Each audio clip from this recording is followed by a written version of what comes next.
Donc, on attendait un peu la partie en ligne. Donc bonjour à tous et bienvenue ou re-bienvenue à ceux qui reviennent de vacances ou autres. Et donc je vous souhaite à tous mes meilleurs vœux à ceux que je n'ai pas pu voir et une très bonne année 2021 à tous. Avant de commencer, je vous propose de prier. Notre Dieu, Père, merci pour ce culte que tu nous donnes. Merci pour cette grâce que tu nous donnes d'être là. Merci pour ton amour manifesté à la croix en Jésus-Christ et qui nous réunit aujourd'hui. Je te prie, Père, de bénir ces instants et que vraiment tout se fasse à ta gloire, que tu puisses te glorifier dans nos vies et que nos regards soient totalement tournés vers toi, Père. Merci pour tout ce que tu vas faire du début à la fin de ce culte. Dans le nom de Jésus. Amen.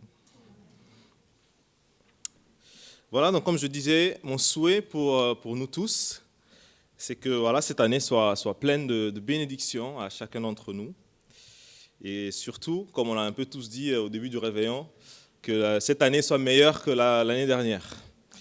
Parce qu'effectivement, l'année dernière, ça a été un peu compliqué. En plus des problèmes habituels qu'on a dans la vie, on a eu encore le Covid-19 qui s'est un peu immiscé dans nos vies. Et donc ça a chamboulé un peu tout, les plans. Il y a eu des gens qui ont perdu leur emploi, d'autres qui ont perdu leurs proches. Bref, on a un peu tous été impactés d'une manière ou d'une autre durant cette année 2020, par le Covid ou par autre chose d'ailleurs. Et qu'est-ce qu'on devrait dire face à ce triste bilan de l'année ? Je vous propose de voir ce que Dieu nous propose de dire en 1 Thessaloniciens, chapitre 5, verset 18. Remerciez Dieu en toutes circonstances, telle est pour vous la volonté de Dieu en Christ. Dieu nous propose, en toutes circonstances, bonnes ou mauvaises, de dire merci à Dieu. Et est-ce que ça veut dire qu'on doit être indifférent à la douleur ? Non, parce que le mal nous atteint, la douleur elle peut bien être là. Mais si on s'arrête un peu pour réfléchir, on peut voir quand même qu'il y a tant de raisons pour lesquelles on peut être reconnaissant envers Dieu au cours de cette année qui vient de s'écouler. Et je vous laisserai compter par vous-même. Et aussi, si on regarde un peu en arrière, on peut vraiment voir aussi que même nos circonstances qui ont été mauvaises, d'une certaine manière, ça nous a permis aussi de grandir dans la foi. En tout cas, personnellement, c'était mon cas. Et donc, pour être un peu dans cet esprit de reconnaissance, je vous propose de vous lever pour chanter les deux chants qui vont arriver. Donc, quand le vol de la tempête, pour compter vraiment les bienfaits de Dieu, je vous propose de méditer un peu sur toutes ces bonnes choses que Dieu nous a données durant cette année et de le dire merci dans un deuxième chant qui viendra après.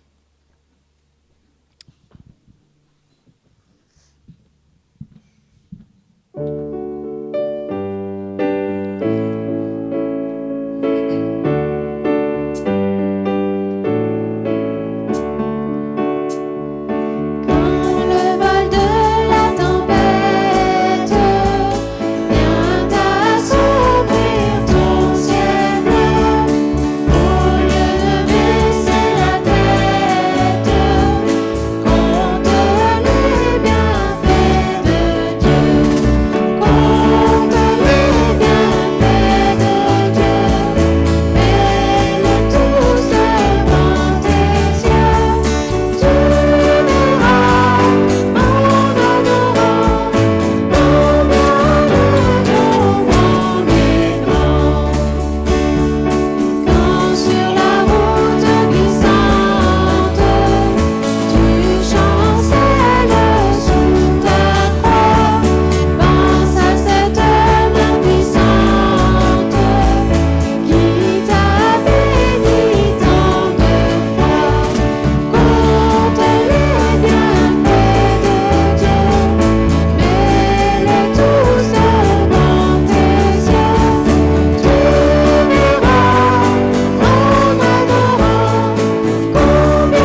place.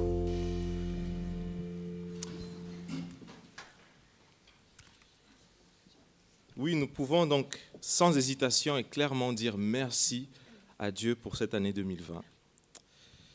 Et maintenant, que dire de cette année qui vient de commencer, 2021 ? Enfin, j'ai encore du mal à me situer. 2021, que va-t-il se passer dans nos vies ? Est-ce que nos circonstances seront-elles meilleures ? On ne sait pas. On ne peut pas le savoir. Mais on peut être sûr d'une chose, c'est que quoi qu'il arrive, les circonstances, qu'elles soient bonnes ou mauvaises, Dieu est au contrôle.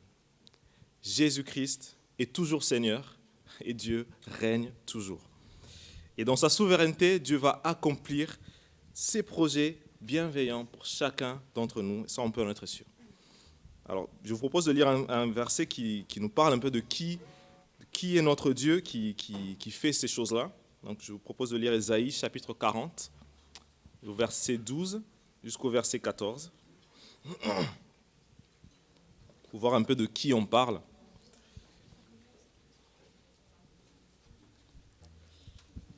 Si vous y êtes. Ah, les enfants, ils y sont, rapidement, c'est bien. Qui a mesuré les océans dans le creux de sa main ? Qui a déterminé les dimensions du ciel avec la largeur de sa main ? Qui a tassé dans un boisseau toute la poussière du sol ? Qui a bien pu peser les montagnes sur la bascule et les collines sur la balance ? Qui a sondé l'esprit de l'Éternel et qui l'a éclairé de ses conseils ? Avec qui a-t-il délibéré pour en recevoir de l'instruction ? Qui lui a appris le sentier de la justice ? Qui lui a enseigné la sagesse et fait connaître le chemin de l'intelligence ? Waouh !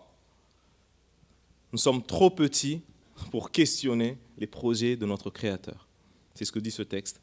Et notre intelligence est trop petite pour comprendre les projets de Dieu. On a un Dieu qui est immense et qui règne. Donc je vous propose de méditer un peu sur cette vérité avec le chant qu'on va chanter en suivant, si vous pouvez vous lever. Alors il est tout neuf pour l'Église. Certains le connaissent, je pense que les jeunes ils peuvent le connaître. Ceux qui ne le connaissent pas non plus, vous le connaîtrez, vous verrez qu'il est assez facile à chanter. Les musiciens vont nous aider à le chanter. Donc on va chanter « Notre Dieu règne dans les cieux ».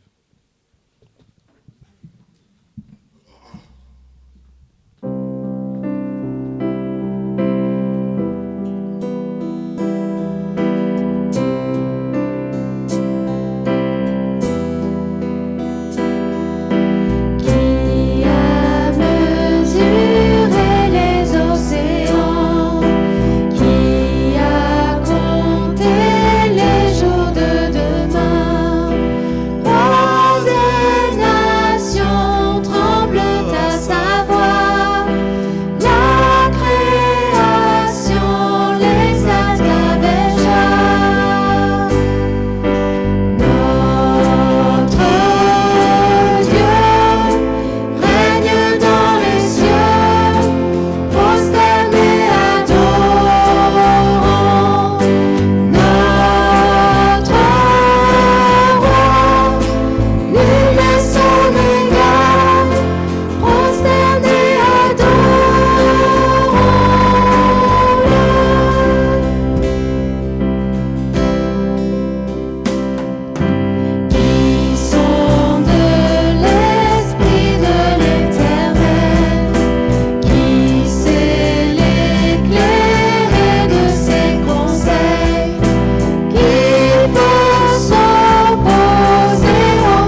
passe? Bon, ça va, j'ai vu que tout le monde l'a un peu suivi, c'est bien. On va peut-être le rechanter à la fin aussi. Donc, un peu comme on vient de lire dans ce texte, et on a un peu des questions, mais qui a fait ça? Enfin, qui a sonné l'Esprit de l'Éternel? Qui est ce Dieu qui est immense? On a un peu la réponse dans le même chapitre, Ésaïe chapitre 40, dans les versets 28 à 29. Il dit, « Ne le sais-tu pas, ne l'as-tu pas appris? C'est le Dieu d'éternité, l'Éternel, qui a créé les extrémités de la terre. Il ne se fatigue pas, il ne s'épuise pas. Son intelligence est impénétrable. Il donne la force à celui qui est fatigué et il multiplie les ressources à celui qui est à bout. » Ou encore dans le verset 11, juste un peu plus en haut, dans le même chapitre, il dit « Comme un berger, Dieu, donc il paîtra son troupeau et il rassemblera les agneaux dans ses bras. Sur son sein, il les porte et conduit doucement les brebis qui allaitent. » Un peu ce que dit ce texte, en fait, c'est que l'Éternel, ou encore, comme on peut le lire dans le texte original, Yahweh, notre Dieu, est immense et tout-puissant, mais en même temps, il est aussi notre bon berger, qui prend soin de nous, peu importe les circonstances qu'on peut traverser durant cette année qui va commencer, ou encore même pour toute notre vie. Notre Dieu est aussi infiniment sage. Donc, quand il accomplit sa volonté qui est souveraine, elle est toujours bonne, agréable et parfaite. Et durant cette année, comme toujours d'ailleurs, on peut être sûr que toutes les circonstances qui peuvent nous arriver, Dieu les fera concourir pour notre bien. C'est-à-dire pour que nous ressemblions encore plus à Jésus, comme nous l'avait prêché la semaine dernière, Jean. Donc notre Dieu est vraiment notre bon berger qui va nous accompagner durant cette année et aussi durant toute notre vie. On peut avoir cette assurance-là. Et donc je vais vous proposer de nous relever, faire un peu de sport, et chanter Yahweh, l'Éternel est mon berger.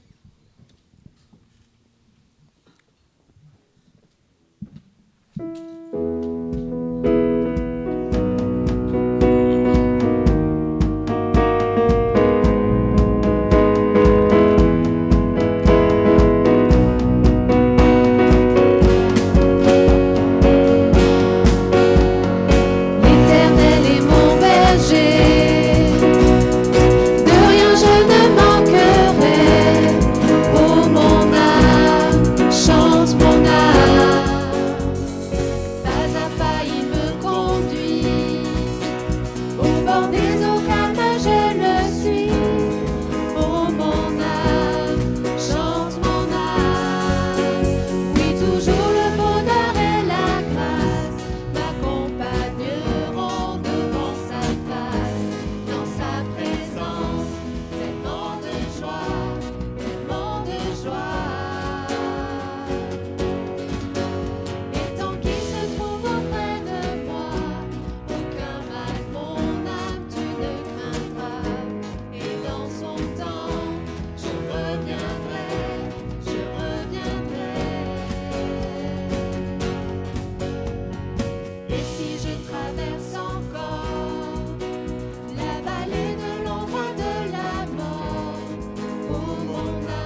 soir. On a chanté dans ce chant, ce très beau chant, « Le bonheur et la grâce m'accompagneront pour toujours ». On a chanté aussi qu'il revient pour me chercher. Mais est-ce que ces promesses qui sont magnifiques sont-elles accessibles à tous finalement? En fait, elles sont accessibles à ceux qui peuvent dire « l'Éternel est mon berger », ceux qui sont réellement les brebis du Seigneur. Ma question ce matin, c'est « est-ce que l'Éternel est vraiment ton berger ?» Voici ce que Jésus dit un peu de ceux qui sont ses brebis. En Jean chapitre 10, verset 11, il parle d'abord de lui-même. Il dit « Moi, je suis le bon berger. Le bon berger donne sa vie pour ses brebis. » Et dans le verset 27 jusqu'au verset 28, dans le même chapitre, Jésus dit « Mes brebis écoutent ma voix. Je les connais et elles me suivent. Je leur donne la vie éternelle. Jamais elles ne périront et personne ne peut les arracher de ma main. » En fait, les brebis de Christ sont celles qui écoutent sa voix, celles qui lui obéissent, en fait. Une brebis, c'est vrai, elle n'est pas parfaite et elle est toute faible, mais elle s'accroche à son berger, s'accroche à son maître. Et de son côté, comme on a lu dans le texte, Jésus, il y a 2000 ans, il est venu pour vivre la vie que nous, on n'arrive pas à vivre, et il est mort à la croix pour nous, pour que nous soyons sauvés de la colère de Dieu, que nous méritions. Et par sa mort et par sa résurrection, Jésus offre la vie éternelle à tous ceux qui croient en lui, ceux qui écoutent sa voix finalement. Je repose la question, est-ce que tu es une brebis de Christ? Est-ce que tu as reconnu tes péchés? Est-ce que tu as reconnu que tu mérites la colère de Dieu et que Christ est mort pour toi? Est-ce que tu as pris la décision de suivre Christ, de l'obéir toute ta vie? Si la réponse est non, tu as encore l'opportunité un peu de le faire aussi dès ce matin si tu veux. C'est un peu à l'image de cette nouvelle année qui démarre, c'est un peu comme un cycle qui commence. Tu peux aussi en fait commencer tout à nouveau, tu peux naître de nouveau si tu mets ta foi en Jésus. Mais il ne suffit pas juste de prendre une décision et un peu s'accrocher à cette décision qu'on a prise dans le passé. Moi j'ai accepté Jésus, c'est fini. Mais en fait il faut il faut vivre continuellement dans l'obéissance de notre bon berger. Toujours écouter la voix de Jésus.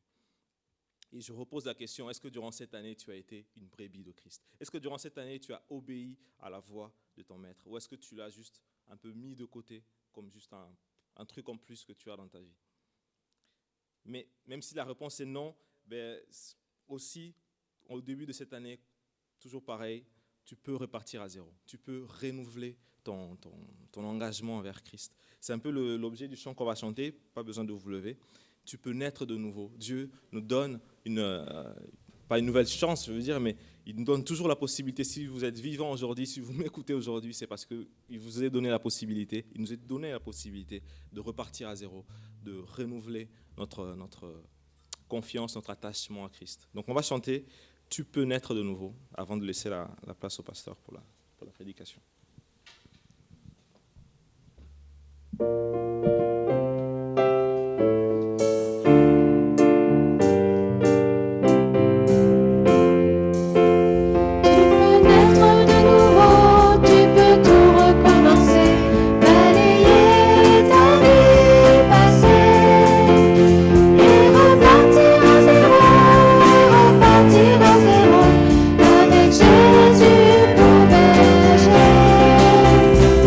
Repartir à zéro,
Voilà, c'est une grande joie d'être ensemble ce matin, soit physiquement, soit à l'écoute, mais combien nous rendons grâce à Dieu de la possibilité de continuer à vivre.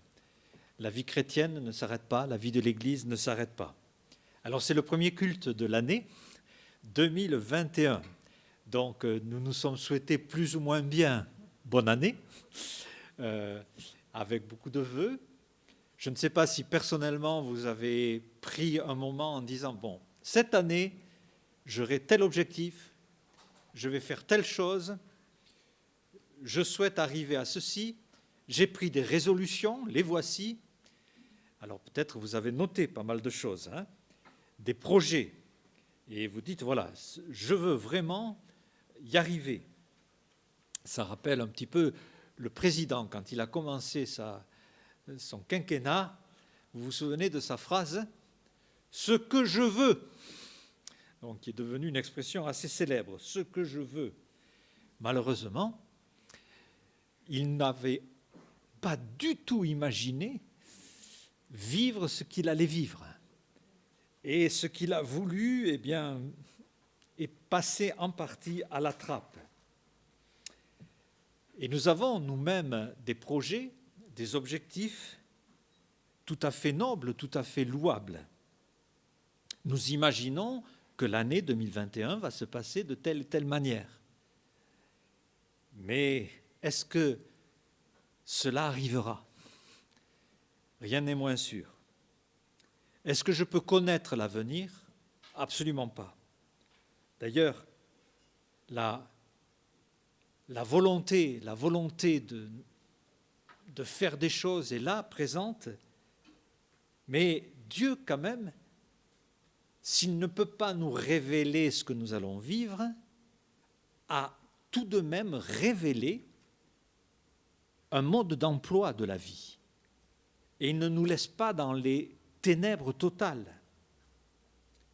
Dans Ésaïe 48, verset 17, n'est-il pas écrit « Moi, l'Éternel, ton Dieu, je t'instruis pour ton bien, je te conduis dans la voie que tu dois suivre. » Et Dieu nous a tout de même laissé beaucoup de choses pratiques, concrètes, dans la parole de Dieu, pour vivre cette année 2021.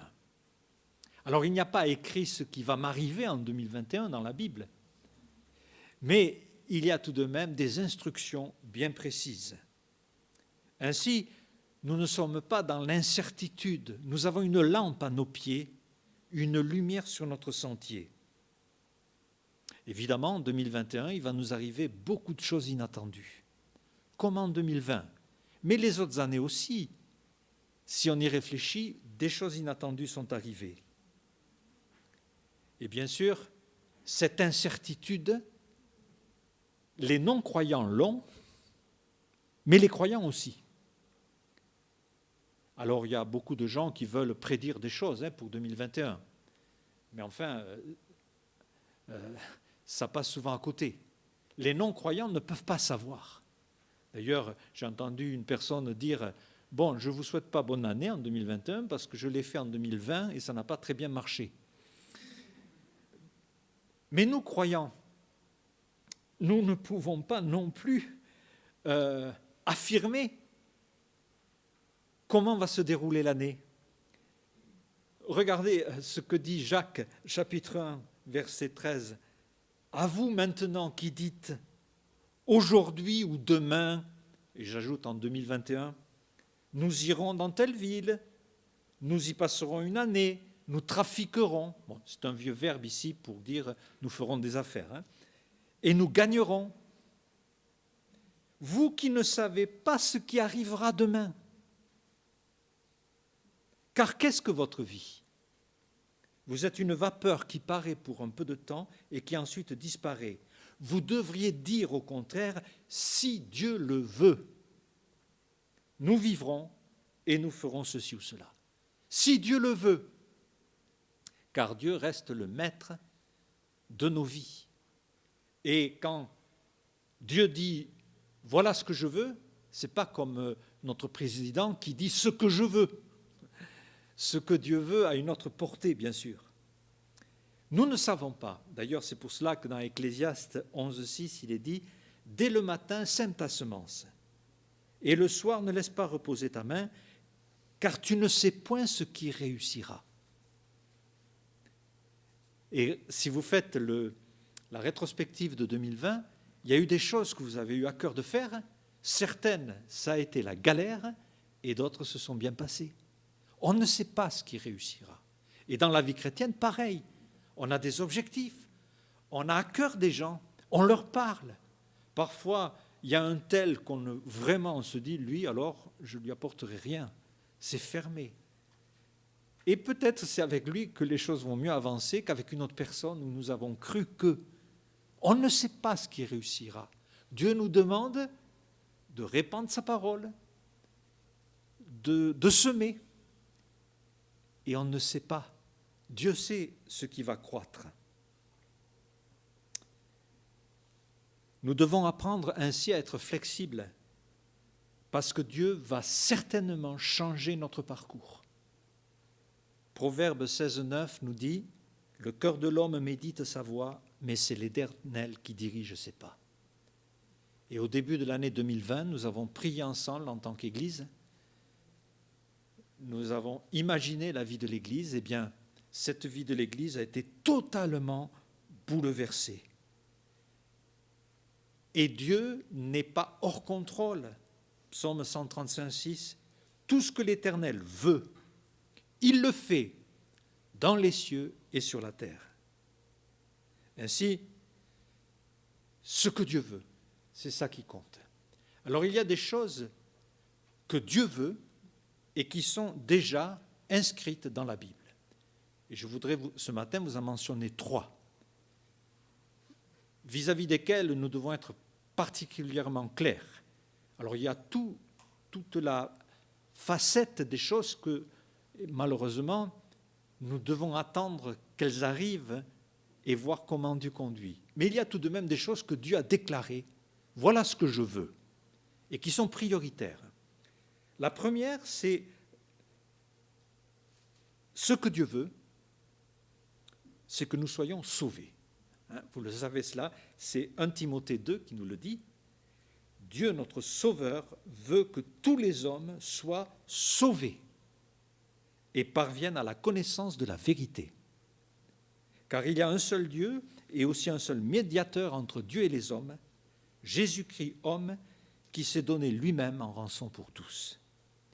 Ce que Dieu veut, c'est que tous les hommes soient sauvés. C'est la volonté profonde de Dieu. Et il a tout préparé pour cela, puisqu'il est parlé de ce médiateur qui est une porte qui s'ouvre pour nous faire parvenir au ciel. Tout est prêt pour le salut. Votre salut est préparé. Pour nous, être sauvé, c'est prendre ce salut. La médiation qui est Christ semble assez étroite. C'est une porte étroite. Il est étonnant que Dieu veuille que tous les hommes soient sauvés, mais a placé une condition assez restrictive. Un seul chemin, une seule vérité, un seul médiateur, c'est Christ. Et devant cela, nous voyons déjà que le problème n'est pas vis-à-vis de ceux qui n'ont jamais entendu parler de Christ, car Dieu s'occupera avec justesse de ces personnes-là.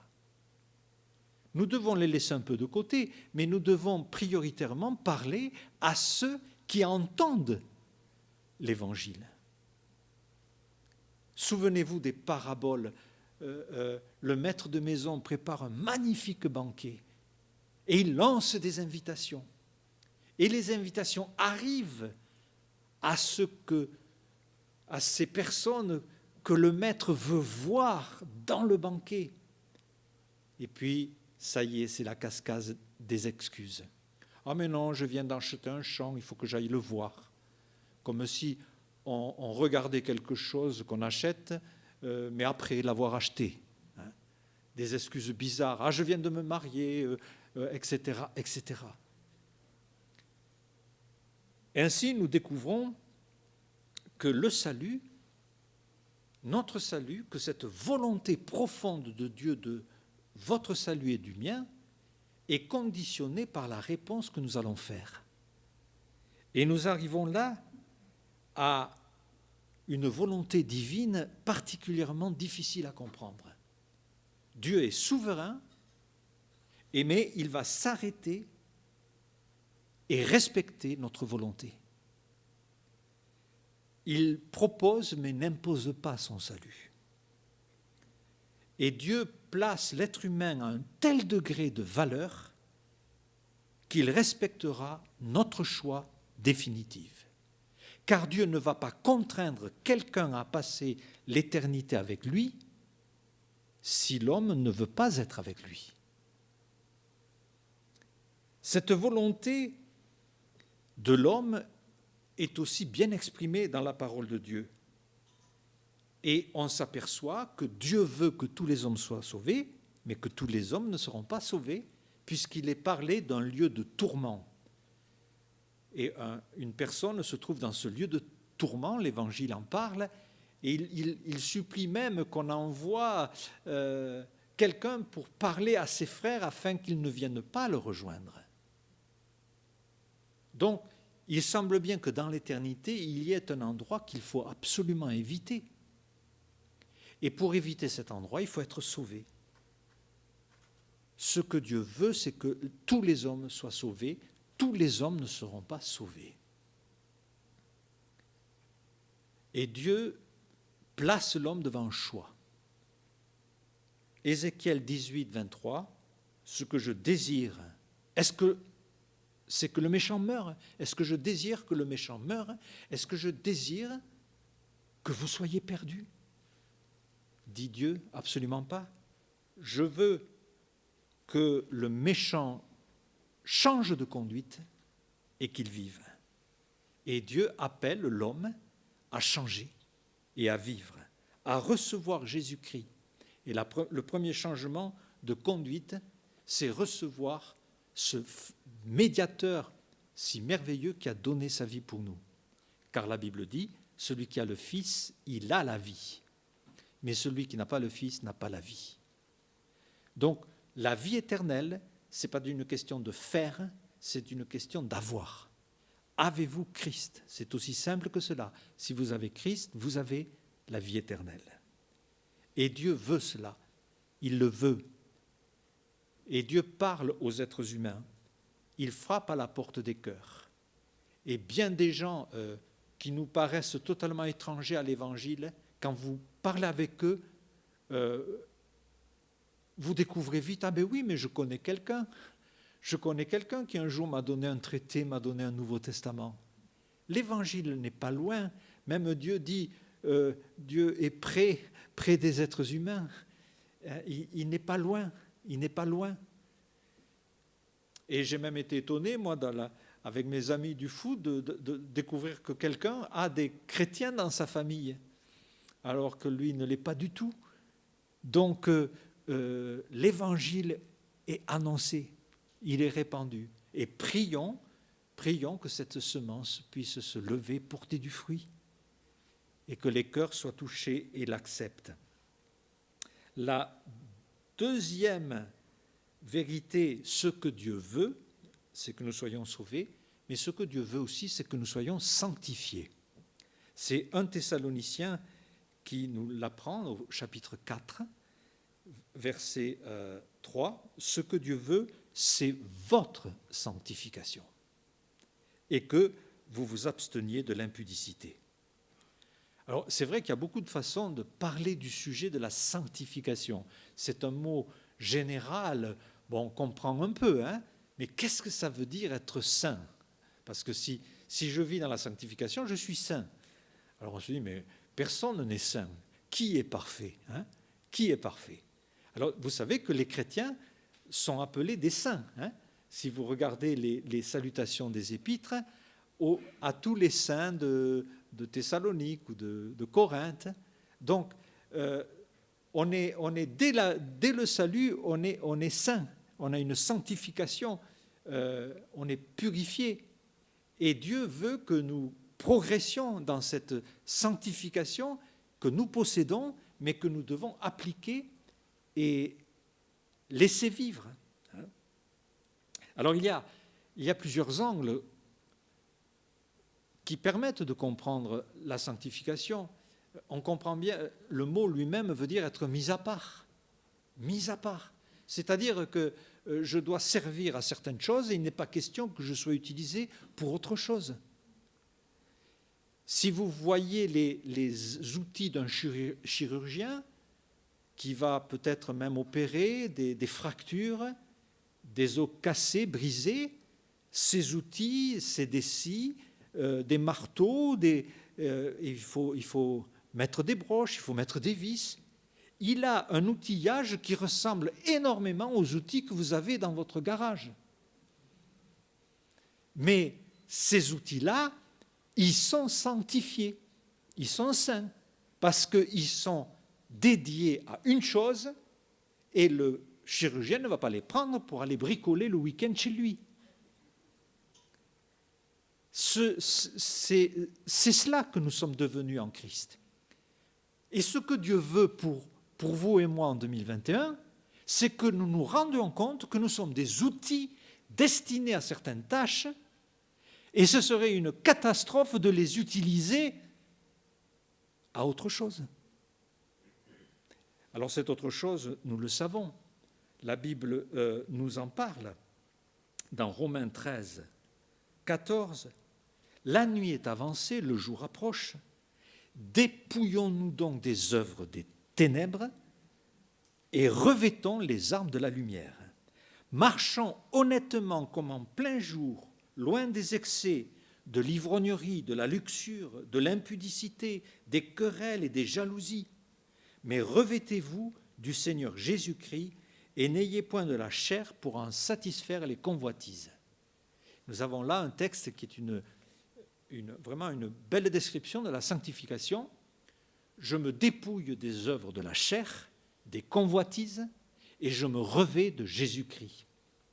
Et les œuvres de la chair, nous les connaissons. Les excès, l'impudicité, l'ivrognerie, les querelles, les jalousies, les mauvais sentiments. Donc il y a toute une liste de péchés qui sont liés à la chair, au corps, et à la façon dont nous le traitons, à notre rapport physique aux autres, et aussi à la façon dont nous consommons les choses. Et il y a aussi cet autre volet du caractère de notre relation avec les gens, qui peut être de la jalousie, qui peut être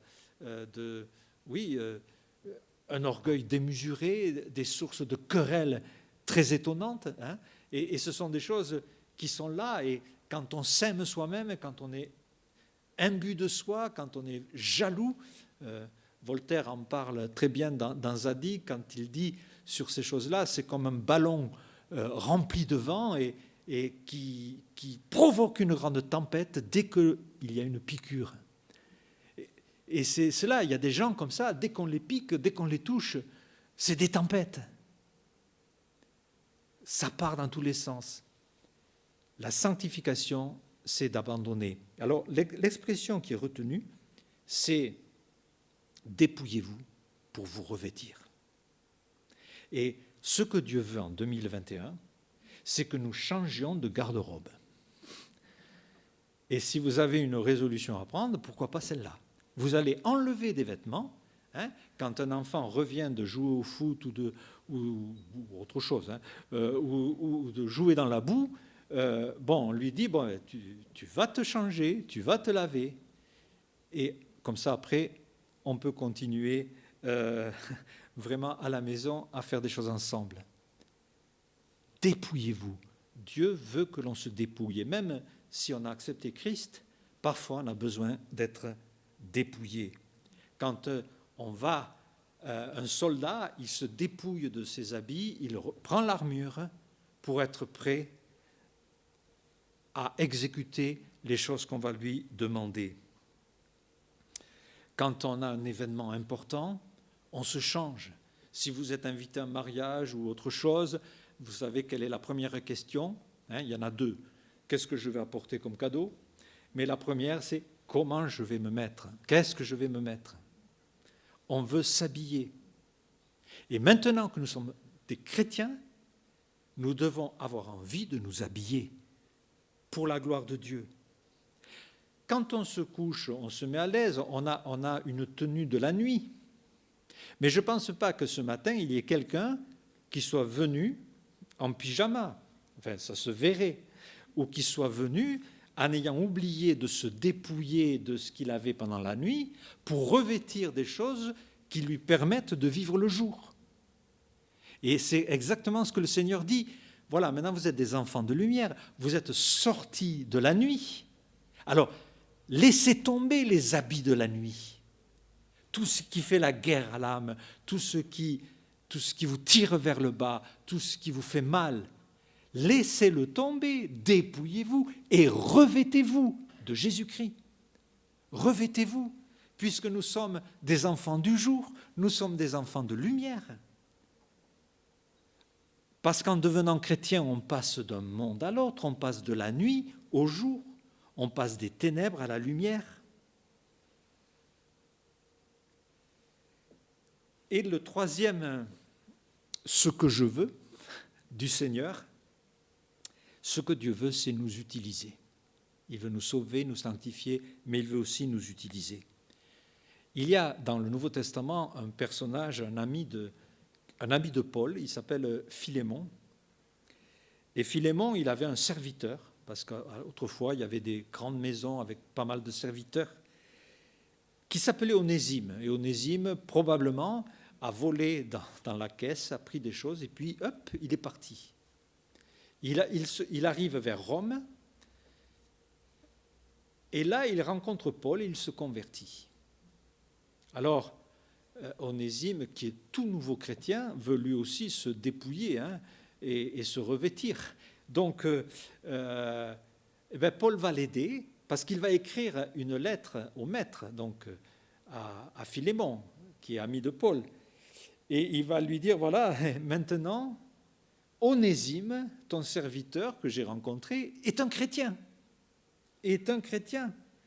Et il va revenir vers toi, parce qu'il a mauvaise conscience. Il va revenir vers toi, pas simplement comme un serviteur, mais comme un frère bien-aimé. Bien-aimé. Et pour aider d'ailleurs ce retour, imaginez ce que Paul fait. Il a dit, tout ce qu'il t'a fait comme tort, mets-le sur mon compte, je m'en occupe. C'est quand même extraordinaire. Mais là n'est pas le point, je ferme la parenthèse. Ce que Paul dit aussi à son ami Philémon, autrefois il t'était inutile. Maintenant il est utile, et à toi et à moi. Mais comme c'est ton serviteur, je ne vais pas le garder ici à Rome. Il va revenir vers toi. Dès que Onésime est devenu chrétien, tout d'un coup il est utile. Et je voudrais vraiment vous dire solennellement devant le Seigneur, chacun de nous, à partir du moment où on est chrétien, on est utile. Et Dieu veut nous utiliser. Vous dites, mais moi je ne sais rien faire. Mais il veut vous utiliser. Il veut vraiment de vous. C'est ce que nous dit en Corinthiens 12, verset 11, parce que le Saint-Esprit qui habite notre cœur opère toutes choses, et un seul et même esprit distribue des dons à chacun comme il veut.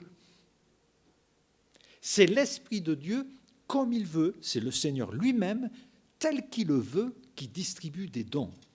Ce n'est pas à nous à convoiter tel don ou à imiter telle personne, c'est Dieu comme il le veut. Car comme le corps est un seul corps et a plusieurs membres, et tous les membres du corps, malgré leur nombre, ne forment qu'un seul corps. Ainsi en est-il de Christ. Nous sommes le corps de Christ. Un corps, vous savez ce que c'est, vous en avez déjà vu. Hein? Combien de membres vous en avez? Il y en a beaucoup, hein? Pas que les membres externes, il y a tous les membres internes. Il y a beaucoup de membres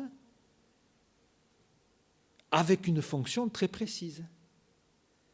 L'œil ne fait pas la même chose que le pied. Et il ne peut même pas faire la même chose. Et c'est Dieu qui a distribué chaque membre et les a placés et leur a donné une fonction. Une oreille fait des choses absolument extraordinaires. Et ma voix qui arrive à votre oreille, vous vous rendez compte, va être transformée va d'abord être captée par des mouvements de mini-cils comme on a l'image de champs de blé qui s'inclinent au vent, là, qui bougent, qui oscillent. Hein. Et ces mouvements très délicats vont être transformés en impulsions électriques jusqu'au cerveau. Comment ça marche, on ne le sait pas. C'est extraordinaire, c'est pareil pour la vue. Chacun de nous, nous sommes un membre dans le corps. Et c'est quelque chose absolument extraordinaire. Et en 2021, nous devons entendre cette voix du Seigneur. Ce que je veux, c'est que tu occupes ta place de membre dans le corps. Avez-vous la paix, le sentiment de tout faire pour être vraiment votre place dans la volonté de Dieu? Et souvent, bien sûr, alors le corps de Christ, c'est l'ensemble de tous les croyants, bien sûr, mais nous n'avons pas accès à tout le corps de Christ. Et c'est pour cela qu'il y a des églises locales, qui est une expression et une dimension logique et possible pour que tant que nous sommes aussi, nous, limités physiquement, nous puissions exercer et vivre la vie du corps de Christ avec une église. Ça fait partie de la volonté de Dieu. Mais tous les membres, tous les chrétiens, ne peuvent rien faire sans être attachés à la tête. Savez-vous que c'est la tête qui contrôle tout? C'est la tête qui décide si vous me regardez ou pas, ou si vous m'écoutez ou pas. C'est la tête qui fait que si vous avez les yeux ouverts ou fermés, non pas que quelqu'un ait les yeux fermés, hein. C'est la tête qui décide si vous vous levez, si vous vous asseyez, qui tend le bras, qui le replie, qui ouvre la bouche pour manger ou qui la ferme. Tout vient de la tête. Et sans être relié à la tête, vous savez comment ça s'appelle si votre jambe n'est pas reliée à la tête? Vous savez comment ça s'appelle? Une paralysie. Vous êtes bloqué. Vous ne pouvez plus rien faire. Ce que Dieu veut, c'est nous utiliser. Mais derrière cette utilisation, cette mobilisation, il faut que nous soyons absolument dépendants de la tête. Ce que Dieu veut en 2021, j'en suis sûr, c'est cultiver et soigner cette proximité avec Jésus-Christ. Parce que le Seigneur le dit, sans moi, vous ne pouvez rien faire. Et si nous ne recevons pas l'énergie, les instructions de la tête, et faire les choses au moment où Dieu veut, comme Dieu le veut, ça sera la paralysie. On peut s'agiter, on peut faire des choses par nous-mêmes, mais c'est comme si on était paralysé quand même. C'est cela que Dieu veut. Dieu voudrait que chacun de nous soyons utiles. Mais vous dites, moi je ne sais rien faire. Et c'est très étonnant parce que chaque fois que Dieu a appelé quelqu'un, eh bien, des excuses de ce genre étaient données. Même pour Moïse, hein, si vous lisez l'histoire de Moïse, quand Dieu l'appelle, il dit, mais je ne sais pas parler, je ne sais pas ceci, je ne sais pas cela, etc. Enfin, il y a une série d'excuses. Hein. C'est très intéressant d'ailleurs. En disant non, ne m'envoie pas à moi, envoie quelqu'un d'autre, mais pas moi. Oui, c'est comme ça qu'a parlé le grand Moïse. Et ce matin, Dieu vous veut près de lui. Et ce que Dieu veut, c'est cette proximité. Et Jésus-Christ pleurait devant Jérusalem. Combien de fois j'ai voulu vous rassembler comme un poussin rassemble ses brebis, une poule rassemble ses poussins sous ses ailes, mais vous ne l'avez pas voulu. Si vous êtes près du Seigneur, vous serez utile aussitôt. Mais si votre communion avec Dieu n'est plus qu'un souvenir ou quelque chose d'intellectuel, vous ne serez pas efficace, utile, dans quoi que ce soit, dans votre témoignage, dans tout. Et c'est cela qu'il faut garder, cette intimité avec Dieu.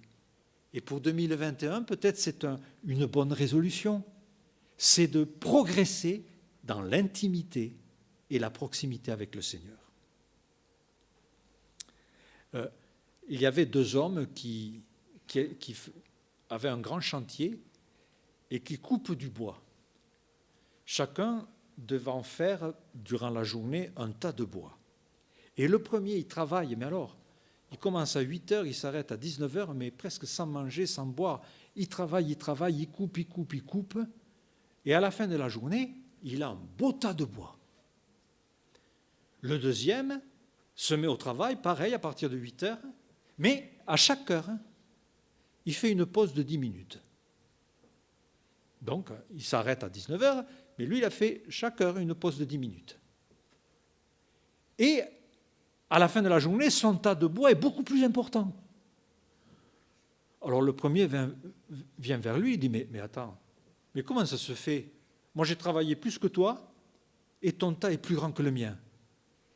Et il répond, oui, mais à chaque pause de 10 minutes, j'ai affûté ma hache. Et tout le secret est là. C'est pas une énergie démesurée, c'est pas de foncer sans arrêt jusqu'à épuisement qui compte. Affûter sa hache, ça veut dire commencer la journée avec le Seigneur. C'est privilégier la relation avec le Seigneur. Et nos paroles, quand nous aurons à dire quelque chose à quelqu'un, soit pour le consoler, soit pour lui annoncer l'Évangile, soit pour simplement dire des vérités aux enfants, à quelqu'un, ça sera beaucoup plus tranchant, ça sera beaucoup plus efficace. Ce que Dieu veut, c'est vous utiliser. Il veut vous sauver, vous sanctifier, vous utiliser. Voilà des choses dont on est certain pour 2021. Dieu veut ces choses-là, et que le Seigneur nous donne la grâce de les vivre et de progresser dans ces différents domaines. Amen.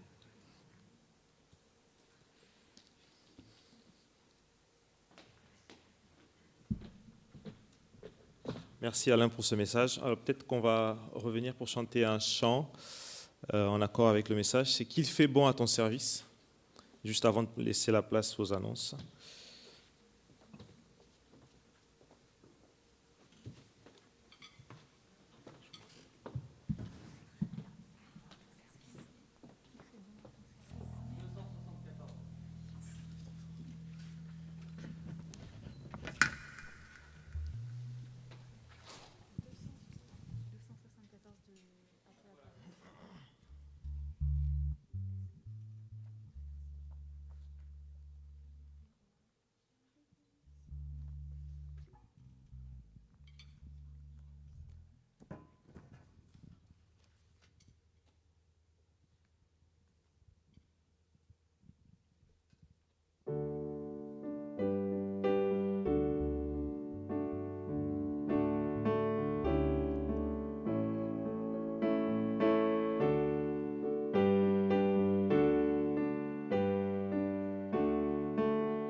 Merci. Donc ça, c'est la fin de la partie du culte en ligne. Donc je vais laisser la place à Alain pour les annonces et un